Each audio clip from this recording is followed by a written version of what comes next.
Aussies.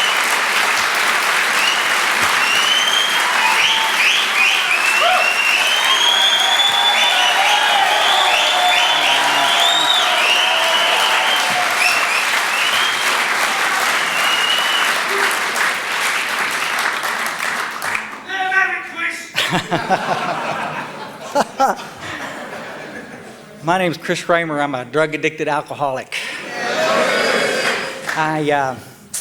I recovered from a seemingly hopeless state of mind and body about 16 years ago, November 13th, 1987, and I am blown away by this. Geez, unbelievable. You take my breath away. I mean, truly. Where's the door?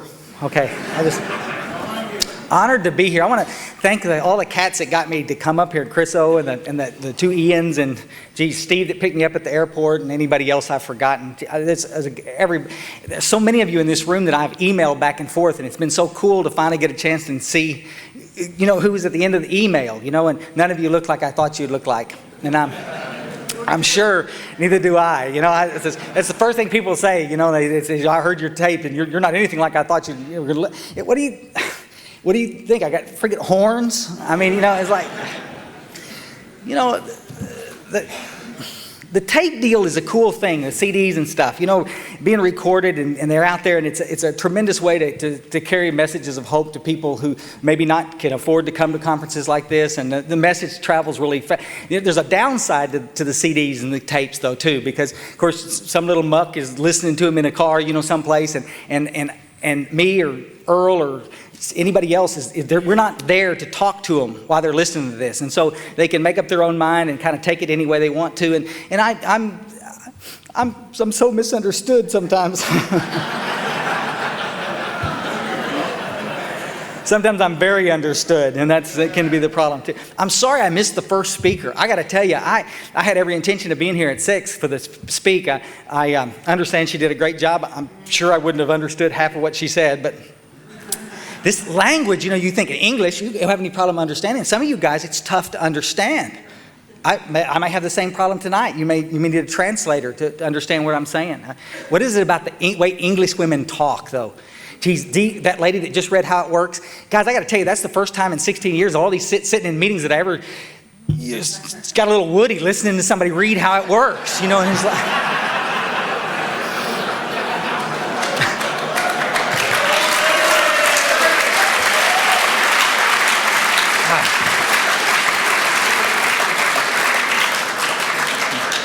Look at this. I asked Chriso to get me a bottle of water. I wonder what he'd have done if I'd asked him for some crack cocaine, Oh, I hope I don't spill this up here. I could drown, but jeez. Reason I was late, I was going to tell you, because I got lost. I left at 4:30. I saw Steve at the door. I says, I'm going to go find some Indian food. Everybody says you come.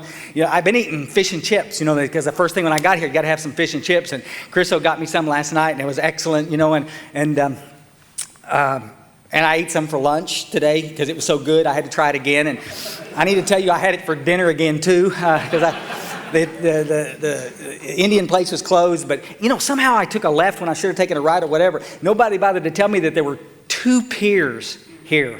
That was my landmark. There was 2 piers, and I went back to the wrong pier twice. Geez, I don't have any idea how far I walked, but I got to see a lot of this wonderful city, and I'm honored to be here now. So I say this at the beginning of every time I speak, folks, and I want to make sure I say it. And again, some of the people that are listening to these CDs after this is over will not hear this part, so they'll think that I'm coming from a place of perhaps arrogance, or often it's when I get your emails, it's, you seem so angry. I got to tell you, 16 years of working the steps, most of the anger that's in me has been worked out. I don't have a problem with anger today. I'm pretty frustrated sometimes with our fellowships and the messes that we've been given, that we've taken and just dumped in the dumpster because we've got a simpler one to share, And the one that takes some courage to share, sometimes, you got to stand for something. You got to take some flack. And there's a lot of people that don't want to take flack.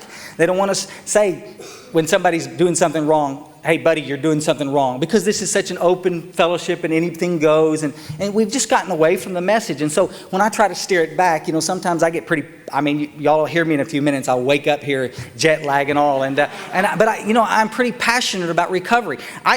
I'm one of these cats that couldn't stay sober for nothing. I was 20 years drinking and drugging, and cocaine slammed me to the floor, and I wanted to stop. I'm not one of these guys that got shoved into treatment center when he was 18 and decided, well, it's time to quit, and wonderful for those that can do that, but I was nearly dead when I got to these fellowships.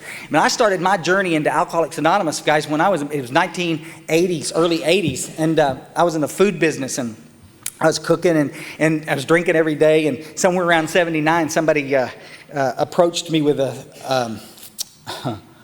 cocaine, and he let me try a little bit. He's a merchant marine. It was in town, and I worked with him in the restaurant business, and he said, here, try a little of this, and I tried a little bit, and it was like, my, what have I been missing, and I immediately turned into a fiend, and I went home and I hawked everything I had, and I'd been drinking for years. Folks had never even been inside a pawn shop, and now all of a sudden I'm pawning anything with an electric cord stuck in its ass. I'm pawning, I'm going to take this off real quick, and so there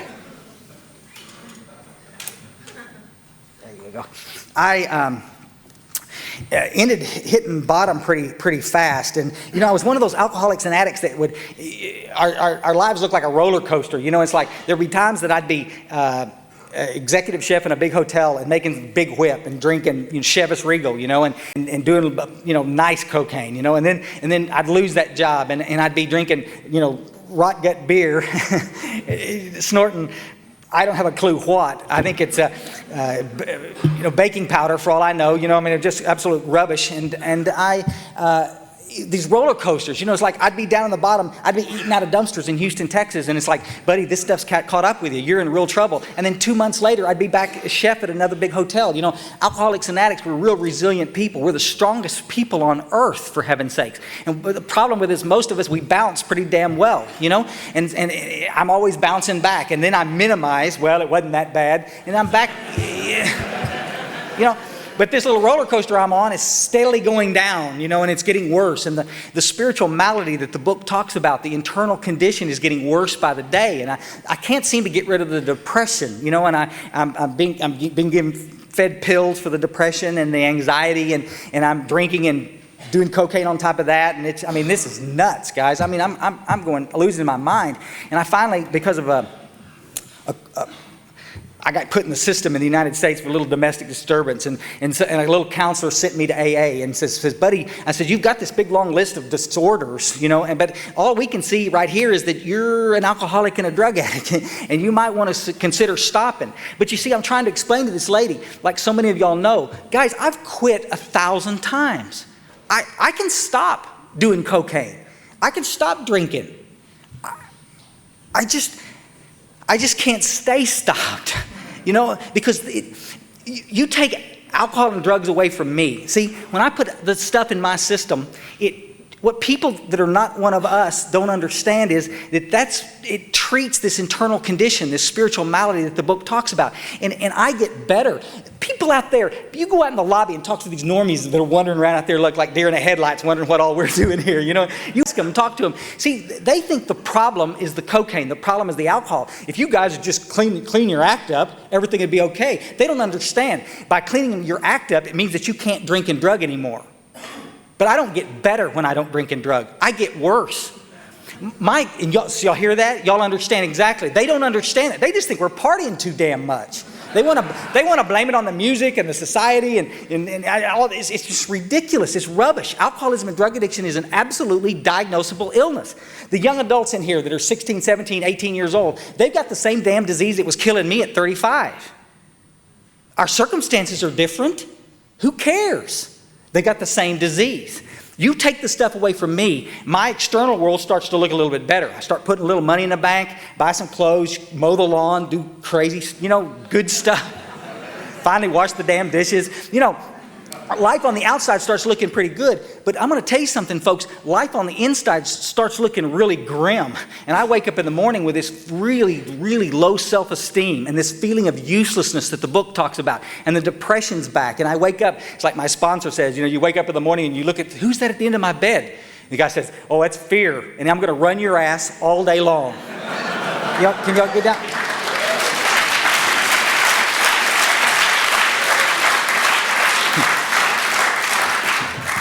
And it's really scary to people that don't understand, because the only thing that'll fix that is a little beer, a little something, pills, anything to make me feel better. Y'all with me? So I go to Alcoholics Anonymous in the early 80s, and I don't know if I've told this story from any podium, but I was thinking about it the other day. The first meeting I ever went to, 12-step meeting I ever went to, I knew about Alcoholics Anonymous because my dad had gone for a period of time. He didn't stay sober, and he was just an excellent man, but he drank too damn much, and that was the problem. And I don't know why he didn't stay around AA, probably the same reason that I didn't stay around AA. I walked into this first meeting, and it was in downtown in this little small town up in North Texas, and it says AA meeting upstairs. There was a little sign up there, and I walked upstairs, and it's like these little steps leading up. No, this probably wasn't 12 steps, guys. I mean, let's don't get anything poetic out of this, but it was just some old wooden steps, and it stunk like hell. And I mean, it was scary. And I walked up, and there's one little light in this room, and there's this old geezer. I mean, this guy, older than me, and he was. I was just a kid then, and I'm walking up these steps, and I see this old guy, and he's in kind of in an easy chair, kind of back, and I didn't know. And he says, welcome. And I thought it was one of these. It was so dark in there you couldn't even see who was talking. There was 3 or 4 other people in there, and he says, do you have a problem with alcohol? And I hope to kiss a pig. Yes. Yeah, I got a problem with alcohol. He said, welcome. And he'd sit down, and some lady had a problem. Her husband wouldn't stop drinking. And so we were going to talk about this lady and what she should do. And somebody's talking about a good lawyer she can get and blah, blah, blah. After the meeting, we said, the Lord's Prayer. And I walked back down the steps and walked to my truck. And, God damn, that was a beer, and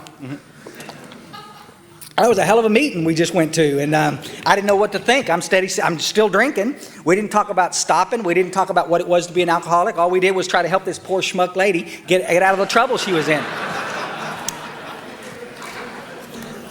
Yeah, he said, keep coming back, like I'm going to do that, But guys, I did. I tried different meetings, and I went to, and the problem was, I work for a treatment center, and I get a chance to do clerical work for that hospital. I'm not a counselor or therapist, but I get to associate with those people, and there's nothing wrong with those places. Thank God that those places exist, and I know a lot of you have been through them or in them now and will be in the future, so I'm not knocking that. But I'm saying there's a lot of, they were grinding these people out by the thousands up there in North Texas where I was trying to get sober. So what we would do is we were walking into these meetings, and they were like extensions of treatment. You sit in treatment. I was talking to Earl earlier about it. What we do is we sit in treatment, and we do process groups, and we share our feelings. And then we come out, we go to an AA meeting, and we think it's an extension of the treatment center where we're going to process our day and share our feelings. Guys, if I say anything from the podium, I just need to tell you this. Quit it. Stop. 7 years in and out of Alcoholics Anonymous, and I could not stand it. We read it how it works. We say it how it works. At the end, we talk about that there's no human power can fix what's wrong with me. That includes you. That includes treatment centers. That includes therapists. No human's going to fix me. God's going to fix me. That higher power we talk about is going to fix me. But we're going to go in these meetings, and we're going to try like hell to fix each other. We're going to talk about everything under the sun except alcoholism and drug addiction. I don't care what fellowship you belong to, folks. We read it in the traditions. Y'all did such a wonderful job. You read the traditions. 5th tradition. We have one primary purpose: to carry the message of hope to the alcoholic or drug addict who still suffers. We read it in the preamble. Please refrain from mentioning other facilities. What we're here to talk about is the message of Alcoholics Anonymous, the 12 steps. And yet we walk in and we talk about anything we want.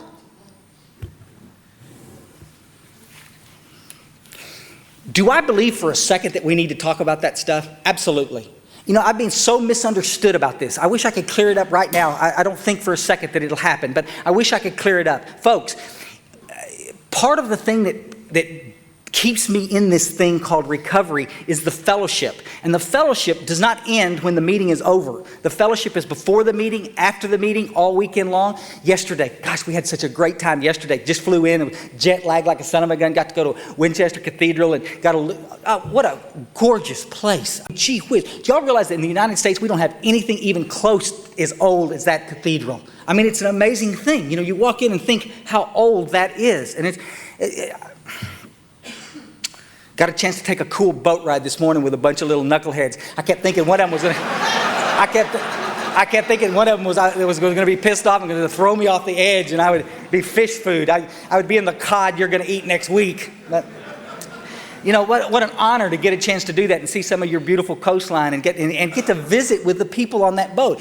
People that were young in sobriety, and get to talk to them about the hope that this fellowship offers of Cocaine Anonymous. What a great honor. That's the fellowship, folks. That's the time we need to talk about anything that's going on in our meeting, anything in our lives that we need to talk about. Relationships, sex,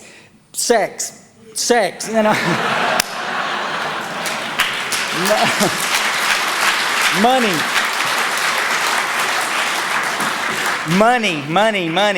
We talk about those are the great opportunities to talk about that. But in an hour in a meeting, when people are coming to us in an hour, and you got a newcomer walking in the door, and they see us talking about all this other happy horse shit, they don't understand that what the problem is not that.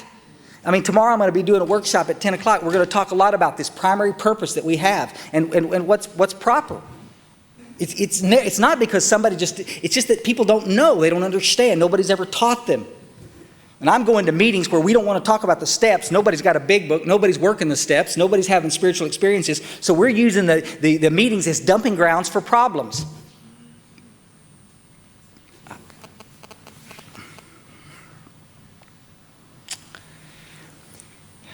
It'll happen tonight. Somebody will come up after the meeting, hug my neck. Chris, I appreciate your share. But I just disagree. And that's your right. Thank you for coming and telling it to my face instead of going back out there and bad-mouthing me out there in public. It's disrespectful. You want to come tell me why? Here's why. I'll just tell you now to save you the trip up here.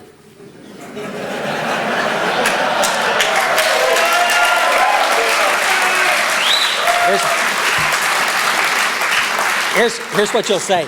You'll say, Chris, it's just that I think people need a place to share what's going on in their day, because if they've got a problem and they don't come talk about it in a meeting, well, they're going to leave with that problem. Yeah. and your point is? You're delusional if you think. How many of you guys ever went to a meeting and talked about it and left and drank anyway? What are we going to do? You see, I've done this from 1,000 podiums. How many of you guys drank and drug when life was perfect, everything was going great? Raise your hand. How many of you drank and drug when everything was absolute crap? When you had no money? When you had lots of money?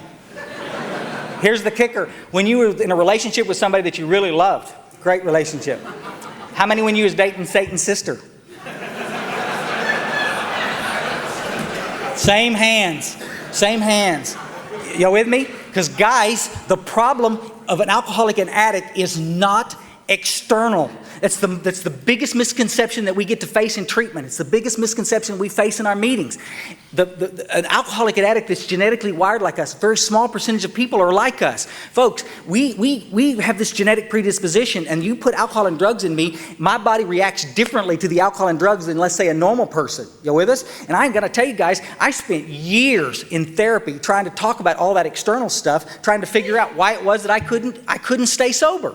And I benefited from all that therapy. I'm not knocking treatment. I'm not knocking therapy. I'm saying if I had never gotten to a place where somebody finally said, Chris, the reason you can't get sober is because you won't get off your dead ass and start doing some work in the 12 steps like millions of us have done.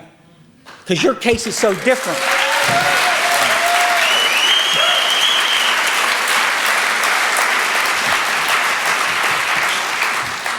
We laugh about it all the time. I mean, I spent all of these years sitting in therapy talking about, talking about growing up in the country. Talking about my mom and dad endlessly, bless their hearts for taking their inventory all these years, like it was somehow my mom's fault that I'm an alcoholic and an addict.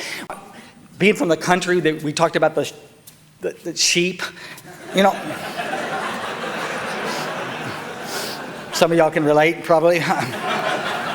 We talked a lot about being blind in one eye. I got hit in the eye with a rock when I was a kid, and that's why I'm blind. And it's like we talked a lot about being blind in one eye. This low self-esteem from having one eye. I don't know. We milked that one. We've laughed about it. We talked a lot about Vietnam. I was a kid of the 60s and 70s, and Vietnam was a big issue with all of us. And because I'd never been to Vietnam, but we talked a lot about it, because we spent a great deal of time talking about my sexuality. And I don't want to offend anybody. I think it's cool, whichever way you swing. I think it's a cool thing. But we had a lot of people convinced that because I was somehow confused about my sexuality, that's why I was drinking so much and drugging so much. And I'm not gay, but I would have gladly said yes, I am gay if it would have fixed this problem. Can y'all get down? Unbelievable, and we still do it today. In 1987, I'm working for my brother, and I have an identical twin brother that speaks out, and some of you have met him. And Good Egg was my best drinking buddy and drugging buddy, and I gave him his first cocaine, and he's never let me forget it. And I'm working for him, and woman's gone, house is gone. Third and fourth business is gone. Everything's gone. And I'm driving an old beat-up pickup truck, not these little cool cars like you guys drive around here. Who designed these road systems? I need to ask you that. I assure you, the people that designed this road had two eyes. Next time you're cutting around these corners, these little tiny roads, close one eye. You want to talk about an experience? It'll scare the shit out of you. I guarantee you. All your depth perception goes. But I'm working for my brother because I can't do anything else, and I drive home one night and bad day, depressed, got a stack of return checks. I'm 35 years old and I've got nothing. I've got a pot to piss in. I've got a little apartment there in Louisville, Texas. And I'm sitting there on a little couch, and it's cold in the apartment because there's no heat. And I've got this stack of return checks. I'm broke again, and I'm so done. I took a bottle of pills and a bottle of Black Label. This beer I don't know if y'all have it here. Surely not. Y'all wouldn't drink that crap. It's just the cheapest beer you can buy, called Black Label. And I took the pills, and I tried to commit suicide. I didn't want to die, folks. I don't think anybody that takes their life wants to die. They just don't want to feel that way anymore.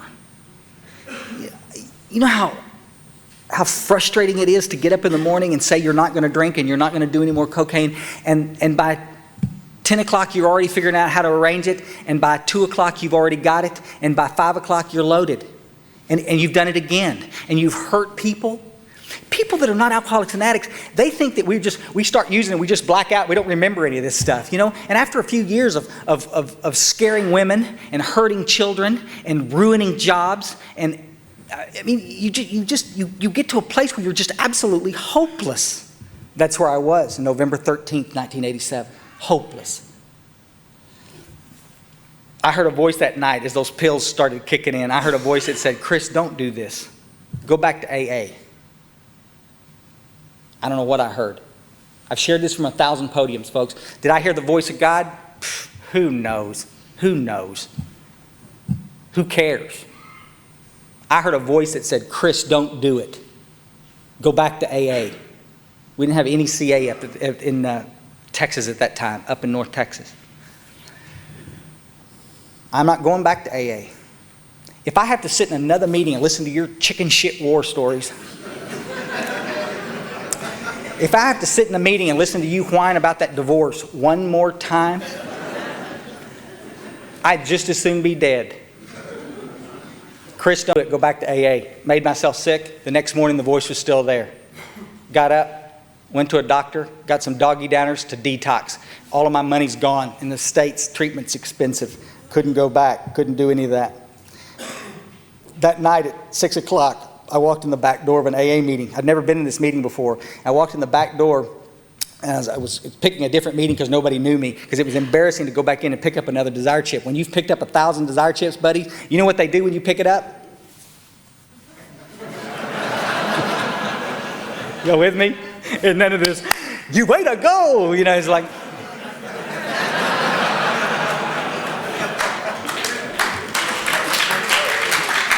It's tragic. I mean, it's tough, but I mean, I was wearing those people out, you know. And, but I walked in the back door, and guys, they were all carrying big books. They were all carrying literature, and they approached me and they said, Chris, sit and stay in this meeting. I was already backing out because they were laughing real loud, and I knew they were laughing about me. You know, I don't know why that it always is. It's always about me. And I was freaked out enough, and I'm detoxing, don't feel good. I had a good excuse to go home. I felt like hell. And they said, no, buddy, stay. And a little 19-year-old girl grabbed me by the belt loop and set me down in a chair and said, just sit right here. And she cleaned up my coffee. I'm a little quick, you know, I'm squeezing cups and coffee's going straight. It's just, y'all, I'm detoxing for heaven's sakes. And this little girl sat right there and patted my little leg and said, just stay right here. And they went around the room that night. This was, like I said, a different group, and they were all carrying books, and they read a little bit out of the front. They read something on page 17. It always struck me. And they read on page 17, and it says that we got a common problem, which is the alcoholism and drug addiction. But see, the book says, but that in itself could never hold us together as we're now bound. We also have a common solution. It means that what works for the black man also works for the white man, for the cat from Ingram, Texas, and the cat from England. It's the same. And I listened. Because you see, in 7 years, I never owned a big book. In 7 years, I never had a sponsor, and I never worked any of your stupid steps. Because, you know, my case is so specific. So what I want to do is I want to run out there and I want to get all of this external stuff fixed, and then I'll get around to doing your work. Guys, we can't do that. I was talking to a guy earlier about this. Well, I'm trying to get this God thing figured out. Well, if you get that done, well, let me know, because I'd like to talk to you about this, you know. My sponsor says, Mark, he says, how do you know what you don't know? You're trying to get something figured out, and the 12 steps is trying to get you connected to it. You want to get it all thought out, and then you're going to work the steps? No, guys. Nobody's expecting anybody to understand any of this. At 16 years sober, I still can't fathom the power that is God. But I have a connection with that power today. How do I know? Because my life has completely changed. How do I know? Because in 16 years, I've never even had an obsession to drink and drug. Because those are the 10-step promises. That's what the book promises. Work the steps. You will get taken to a position of neutrality, safe and protected. You won't want to drink. You won't want to do cocaine. You won't want to eat pills. You won't want to do anything. But I'm thinking I've got to get this thing all figured out with God, and then I'm rubbish. And we sit in meetings and let people think that. The steps are how we get connected to God, folks. This is not some chicken shit self-help program. The steps don't fix me.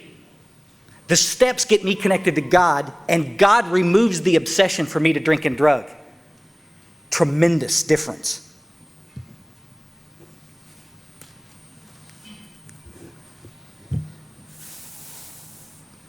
After that meeting was over, they said, Chris, do you want to stay sober for the rest of your life?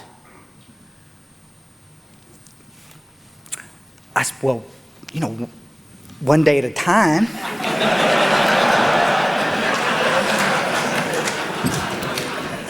I'm looking at some of these good-looking English women. I think I'm going to call Patty tonight and says, honey, I've decided that we're going to establish our marriage on a one-day-at-a-time thing. And right now, you're out. Unbelievable. This is ridiculous. This is ridiculous. You know what those guys did? And I said, one day at a time. They said, Chris, that's not what we're talking about. We'll see you later, buddy. Nothing's changing here. Are you done? I followed him out in the coffee room. I said, what? Did I give you the wrong answer? Yes. He says, we're not looking for some chicken shit one-liner back at us. We ask you point blank, are you done? Are you ready to stop for good and for all? I know a lot of you guys talk about this one day at a time stuff, but I want to make real clear that this book doesn't talk about one day at a time. It says I have a daily reprieve based on the contingent of my spiritual maintenance. It does not say I stay sober one day at a time. I stay spiritually connected one day at a time. I do life one day at a time. But you know, God loves me way too much to put this on a one day at a time basis. Because what's going to happen, guys, right now, I'm in a room full of people. Most of you love me. I got a wife at home that loves me. I got friends all over the world. Jesus. But what happens if I go home and things are not so good anymore? What happens if she leaves? What happens if I have a really bad day? Am I going to be able to stay sober through that? My book says yes. But it starts with a commitment to get off your butt and do some work.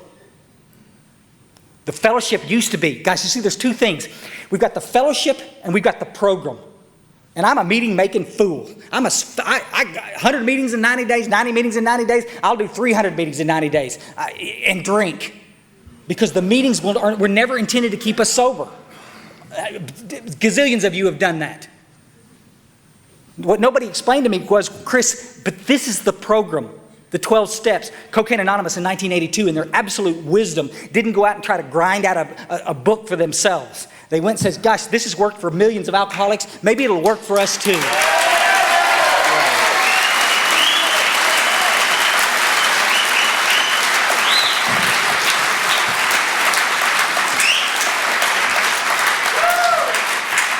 Thank God for those people that kept their egos out of the way. Thank God for those people. I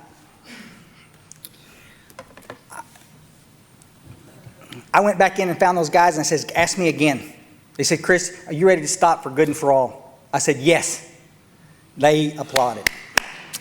He said, Chris, you coming back in the morning? Yes. I wasn't.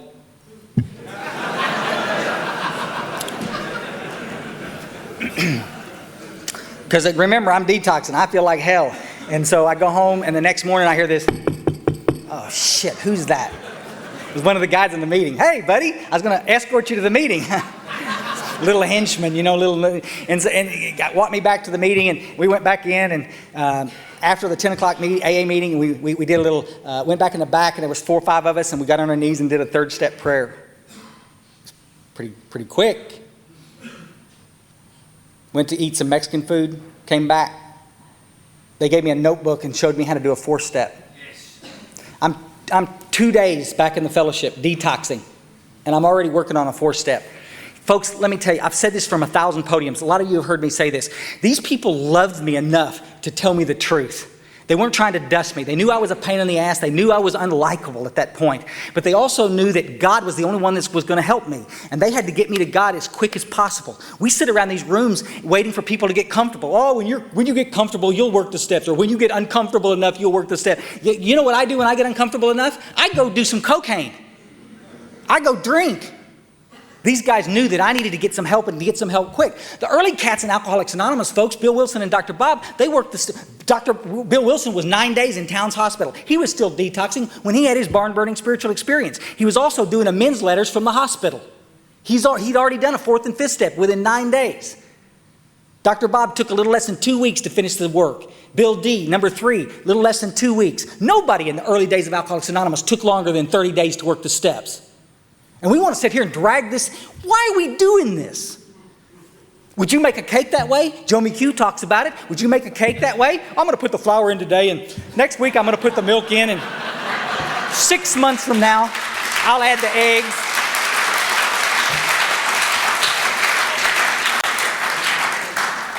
You're going to have some pretty shitty cake there, I got to tell you that. And it's just like a lot of you guys say, you wonder, you come into meetings and you see people on fire, and all you can manage to do is take their inventory and make fun of them because they're excited about recovery. You see, but they're doing something that you're not. They're finishing the damn work. I cannot tell you how much flack I take from the podium. Everybody says, God damn, Chris, you make it sound like everybody's just supposed to be a little sunbeam for Jesus every time they come to a meeting. Why not? Why not? Because you see, the one thing that they explained to me early on in the fellowship was, Chris, you have one thing to share with a newcomer. You don't have years of experience to share with a newcomer. What you have is hope. Hope. And hope doesn't come in a term, hey, how you doing today? Oh, same old shit, just a different day. Oh, keep coming back too, Hope is this. Hope is, buddy, I had a terrible night last night. This is a scary thing, but I want to tell you something. I haven't obsessed about alcohol and drugs in so long, but this is going to work. It's encouragement. 2 weeks after I got to this fellowship, folks, 2 weeks after I walked back in the doors and those guys got around me and wouldn't let me go, I got a completed 4th step. I haven't even dumped the 5th step yet. I got a completed 4th, and I'm in a Friday night meeting hiring a kite. You know the energy y'all felt in this room tonight when everybody's coming in and laughing and joking and you can feel the excitement? That's what it was that Friday night. Something was different. There wasn't any of this bored stuff. Everybody was pumped. And I'm sitting in that Friday night meeting and I'm thinking, something's changing, something's up. And I'm driving home trying to figure out what it is. Back to my apartment, and I said, something's different. And I pulled into the old apartment complex in the apartment, and I pulled the tailgate out of my old truck, and I got on the tailgate, and I'm sitting there for a minute, and I look around, and it dawned on me. I said, there's a 7-Eleven, and I stop and go over here, and my cocaine dealer lives in the apartment complex where I live. It's Friday night, and I got a pocket full of money, and there ain't nobody around to tell me I can't do it. 2 weeks sober. And I started crying like a baby. I've told the story a million times and I still do it. Because it dawned on me that the obsession to drink and drug had been lifted from me. And for the first time in my adult life, I didn't want to drink. I wasn't keeping myself away from it. Watch out for those triggers.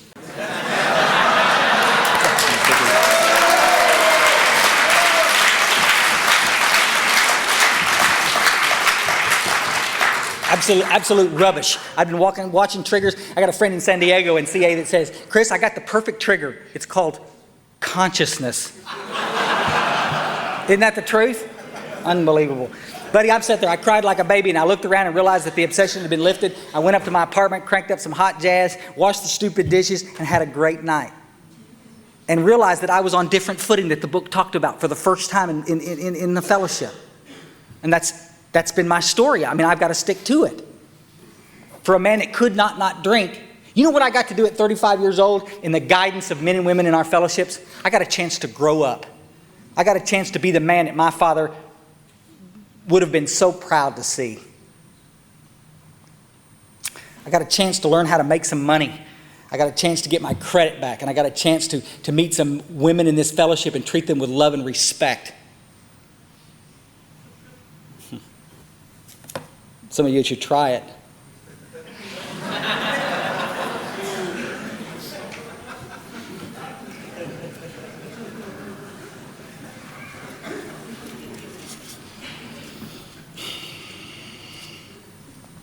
A couple of things I want to mention to you real quick before I let you out. You get me, we'll be here all day. Y'all remember the workshop tomorrow. We'll drag it on tomorrow. But there's a huge difference, and I see it in our fellowships. There's a huge difference I see. Would y'all agree that the fellowship is pretty much evenly divided? I mean, there's pockets of people. I was talking to one of the cats earlier. There's pockets where people are really excited and they're pumped up and their lives are changing. And there's pockets where everybody's just so mediocre, just so blasé. You know, and it's tough to go in those meetings because there's no excitement about the stuff. And I think part of that stuff is that we're not working the steps rapidly. I think part of that is that we've worked enough of them to start being able to hear what God wants us to do. Why do we work the steps, guys? We work the steps so that we can get a conscious contact with that power with us. In step 11, it talks about that we're going to pray and we're going to meditate. Why? So that we can get close to God. No, buddy, listen, I don't want to just get close to God. I want some guidance from God. That's what the book is about. The early guys in the fellowships, they understood that. It wasn't in this, let's meditate and see how far out into the astral plane we can float. Guys, I lived my adult life out there in the astral plane. I know what that looks like. Yeah, I know what that's like. You just drool a lot and take your clothes off. I mean, I want to get to a place where I intuitively know how to handle situations with you guys, where I know how to handle my money, where I know how to have relationships, the cool stuff. You see, everybody's afraid to talk about the cool stuff in our meetings because we're too damn busy worried about what everybody's going to say. You know, there was an old lady in a meeting when I first got to. I was in about 6 months, and I was not sharing the good stuff that was happening to me. You with me? Because people were coming in and doing the same thing we're talking about. They're pissing and moaning about their lousy life, and I don't want to rain on their parade by telling them, I don't know about you, but my life's great. You follow me? But I'm afraid to do that, you know? And the lady came up and sat down next to me one night, and she looked over and she said, Chris, it's okay to be happy. And she got up and left. And it's like, it offended me for a minute because like, I'm happy, but you know, I'm not showing that happiness in meetings because I'm tiptoeing around your chicken shit sensitive little feelings. The book says what we're supposed to be doing, guys. There's a chapter in the back of the book called A Vision for You. Get it? A vision for you. What's the vision? Yeah, I'm having a fucked up day too. No, I'm having a pretty good day. Would you like to have a good day? Let me show you how. And I'm going to pull you with a vision of how cool life's going to be. I'm not going to sit there and give you a bunch of war stories and try to identify with you so we can just sit there and say, well, yeah, we've established the fact we're all a bunch of bozos here.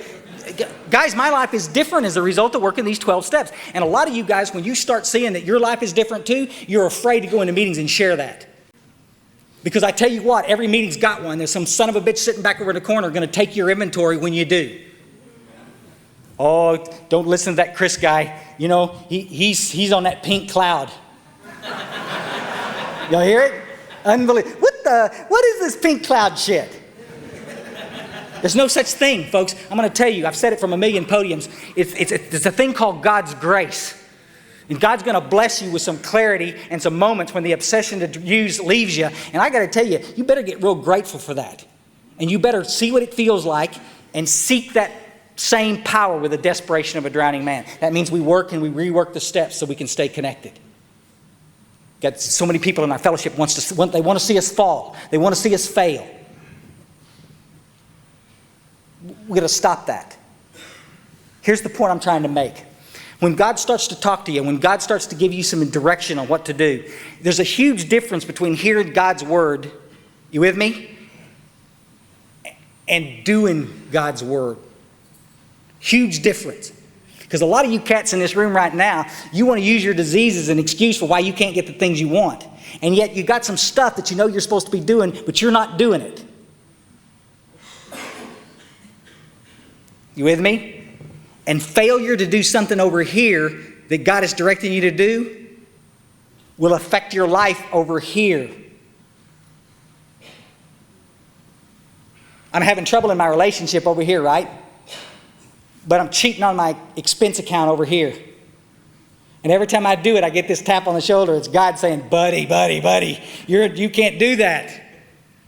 Everybody does it. Okay, so you keep doing it. What do you think is going to happen to this relationship over here? You're still going to have trouble with it.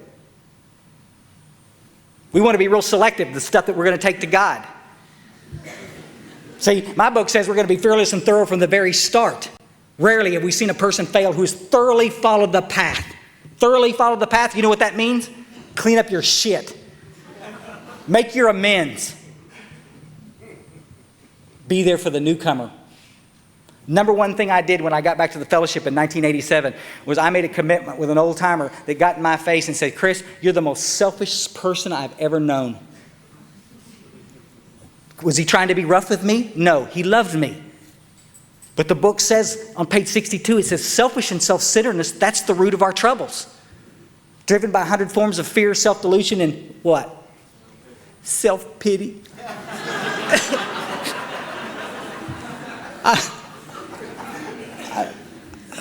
I'm not having a very good day today. Unbelievable. Unbelievable. You're in a warm room and you just ate. You're sober. Let me tell you who's not having a good day today. That little guy that was sitting down the street when I was lost out there, was sitting down, smoking a rock. As I walked past, he's freezing his ass off out there tonight. He's not having a good day. And then we want to come in and piss and moan because we didn't get the loan for the car. And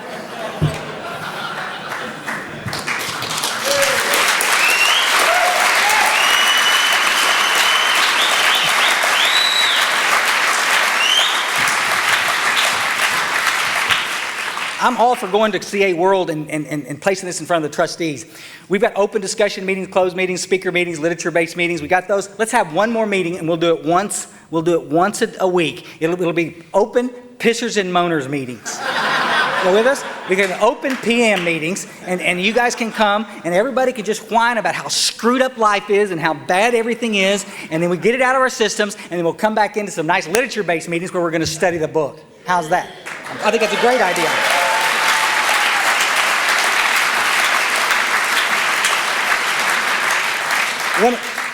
One of the things that they asked me to do when I got here was to be of service and to reach out for help. And it's like one of the things I didn't want to do when I got here was be of service and reach out to help. Because I kept using the chicken shit one-liner, well, I can't even help myself. How can I help anybody else? I work in a treatment center, and I know that we've got a lot of people in here in treatment, and that's what you're, not only are you hearing, but you're saying. You with us? Here's the noose around your neck.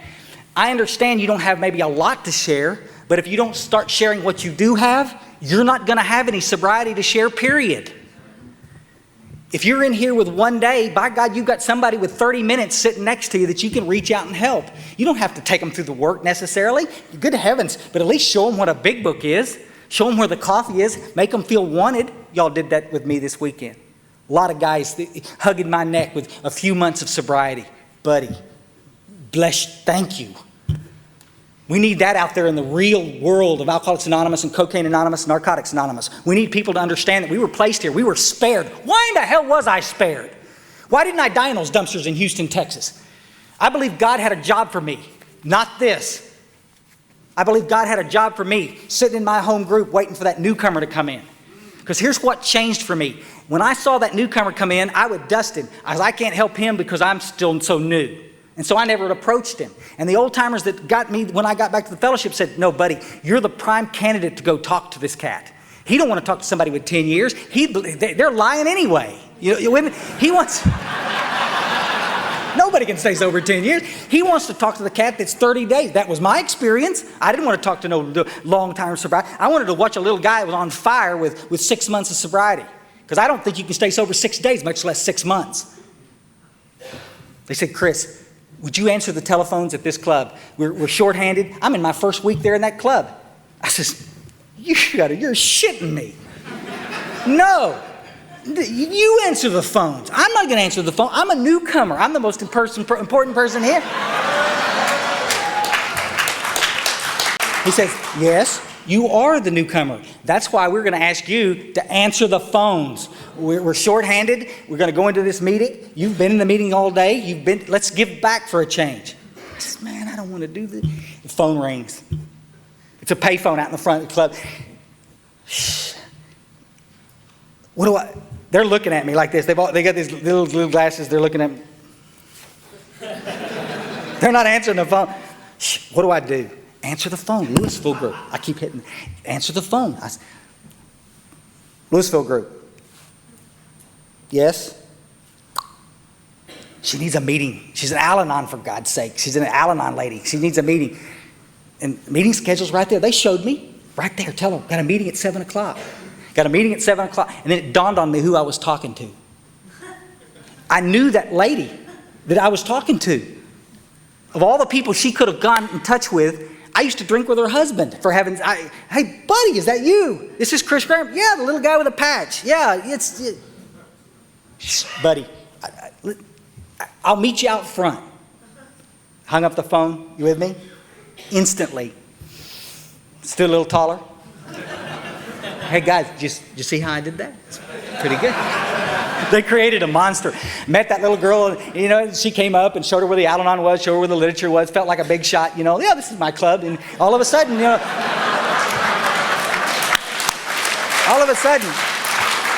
up until this point, it'd been your rat hole, and now all of a sudden, yeah, this is my club. Hey, don't drop that cigarette there, buddy. This is, we got to clean this. All of a sudden, I give a shit, and it's like it's the damn. But guys, they created a monster. You couldn't go near that phone for the next 6 months. I'd knock you out of the way. No, buddy, this is a very important job here. I mean, you could kill somebody on this phone if you're not careful.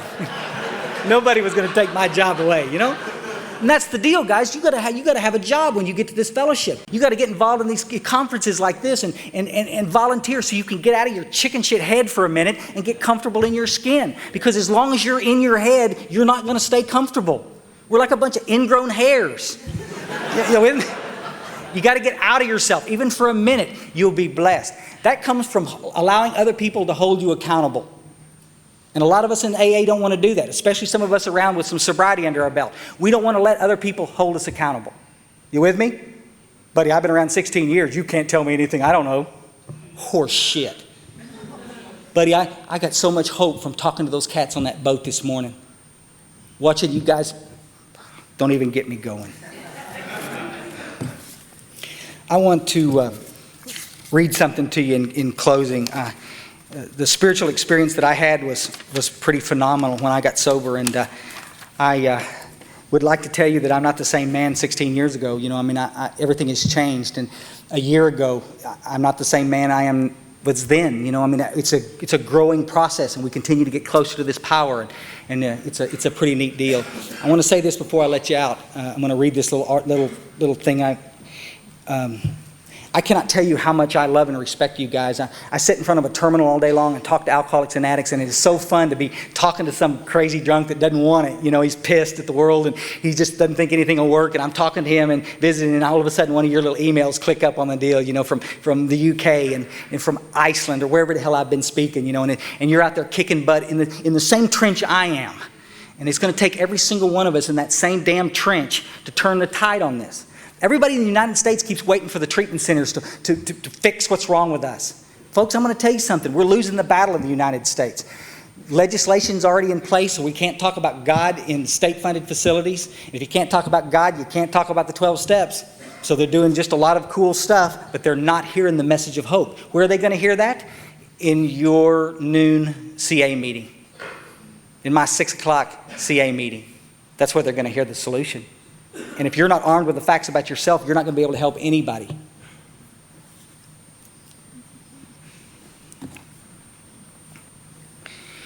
This floated around the internet for years. I've read it a few times. Some of y'all have heard it. If you have, just roll your eyes and go back to sleep. But it is so apropos with what we're talking about. It's called A Drunk Fell in a Hole and Couldn't Get Out. You can substitute the word cocaine. Same. A drunk fell in a hole and couldn't get out. Geez, wasn't that where we were? A businessman went by. The drunk called for help. The businessman threw him some money and told him to get himself a ladder. But the drunk couldn't find the ladder in his hole he was in. The doctor walked by. The drunk said, "Help, I can't get out." The doctor gave him some drugs and said, "Take this, it'll relieve the pain." The drunk said, "Thanks." But when the pills ran out, he is still in a hole.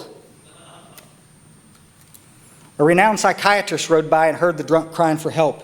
He stopped and said, "How did you get there? Were you born there?"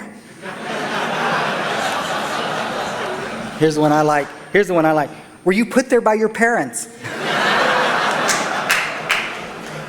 Tell me about yourself. It will alleviate your sense of loneliness. So the drunk talked about himself for an hour. Then the psychiatrist had to leave, but he said he'd be back next week.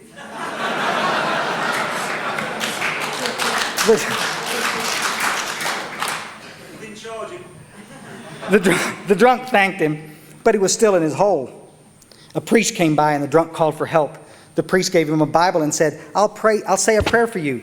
He got down on his knees and prayed for the drunk and left. The drunk was very grateful. He read the Bible, but he was still stuck in the hole. Recovered alcoholic happens by, and the drunk cried out, "Help me, I'm stuck in this hole." Right away, the recovered alcoholic jumped in the hole with him. The drunk said, "What are you doing? Now we're both stuck here." But the recovered alcoholic said, "It's okay. I've been here before. I know the way out."